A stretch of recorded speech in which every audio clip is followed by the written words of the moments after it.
हम सभी गौतम बुद्ध से काफी ज्यादा प्रभावित हैं क्योंकि उन्होंने अपने जीवन में मोक्ष और संपूर्ण ज्ञान की प्राप्ति की थी।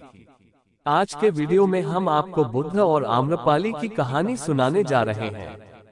भगवान बुद्ध और आम्रपाली की कहानी हर एक लोग जानना चाहता है, क्योंकि यह एक ऐसी कहानी है जिसमें दुनिया की सबसे खूबसूरत वेश्या ने अपना सब कुछ छोड़कर पूरा जीवन भिक्षुणी बनकर बिताया। अगर आप जानना चाहते हैं कि आखिर आम्रपाली ने अपनी ऐशो आराम की जिंदगी छोड़कर क्यों एक भिक्षुणी बन गई, तो इस कहानी को पूरा जरूर सुने, आपके सभी सवालों के जवाब मिल जाएंगे। ज्ञान प्राप्ति के 5 वर्ष पश्चात भगवान बुद्ध का वैशाली में आगमन हुआ और उनका स्वागत वहां की प्रसिद्ध राजनर्तकी आम्रपाली ने किया था। बौद्ध धर्म के इतिहास में आम्रपाली द्वारा अपने आम्रकानन में भगवान बुद्ध और उनके शिष्यों को निमंत्रित कर भोजन कराने के बाद दक्षिणा के रूप में वह आम्रकानन भेंट देने की बड़ी ख्याति है। लोगों ने जैसे ही सुना कि उनके राज्य में महात्मा बुद्ध आ गए हैं, सभी पहुंच गए उनके दर्शन करने के लिए और उनका प्रवचन सुनकर वह अपने आप को भाग्यशाली समझने लगे।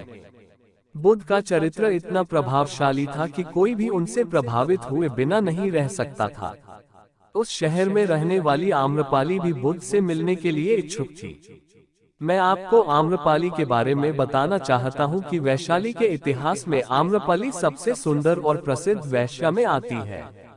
आम्रपाली बहुत सुंदर थी। कहा जाता है कि जिसने भी उसे एक बार देखा उसकी सुंदरता पर मोहित हो गया। प्रेमियों में अजातशत्रु और उस समय के उपलब्ध साहित्य में अजातशत्रु का भी नाम था। आम्रपाली जब बुद्ध से मिलने के लिए आई तो उसने इतनी सरलता और प्रेम से अपने घर भोजन के लिए निवेदन किया तो बुद्ध मना नहीं कर सके। जब यह बात उनके शिष्यों को पता चला कि महात्मा बुद्ध ने आम्रपाली का निमंत्रण स्वीकार कर लिया है जो एक वेश्या है, तो सभी ने इसका विरोध किया।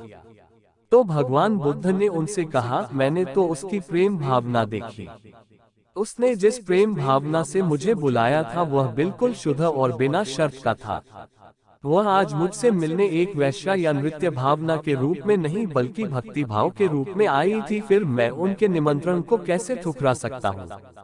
मैंने उसमें एक अटूट भक्ति देखा, इसलिए जो मुझे सच्चे दिल से बुलाएगा मैं उसके पास जरूर जाऊंगा। अगले दिन बुद्ध भोजन करने के लिए आम्रपाली के घर गए। आम्रपाली पहले से ही भगवान बुद्ध के भोजन की सभी व्यवस्था करके उनके आने का इंतजार कर रही थी।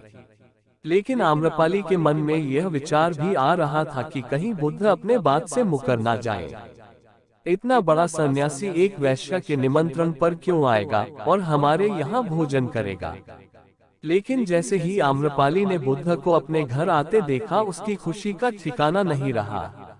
वह दरवाजे पर दौड़ी उनका स्वागत करने के लिए आई और खुद अपने हाथों से खाना परोसा और खातिर भाव किया। जब महात्मा बुद्ध के शिष्यों ने एक वेश्या को ऐसा करते देखा तो वह आश्चर्यचकित हो गए। शिष्यों ने सोचा, जिसके पद चिन्हों पर सम्राट बिंबिसार से लेकर अजातशत्रु तक उसका एक झलक पाने के लिए तरस जाता है, एक सन्यासी के लिए ऐसा व्यवहार देखकर बुद्ध के शिष्यों के मन में अपने गुरु के प्रति सम्मान और बढ़ गया। आम्रपाली ने महात्मा बुद्ध के व्यक्तित्व के बारे में जैसा सुना था, वह उनसे मिलने के बाद और भी ज्यादा प्रभावित हो गई। वह उसी समय बुद्ध की शरण में चली गई। कहा जाता है कि आम्रपाली ने अपनी सारी संपत्ति बौद्ध भिक्षुओं के नाम कर दिया और सारा जीवन भिक्षुणी बनकर रहने लगी। वीडियो अच्छी लगी हो तो वीडियो को लाइक और शेयर करें और चैनल को सब्सक्राइब करना ना भूलें। धन्यवाद। जय हिंद।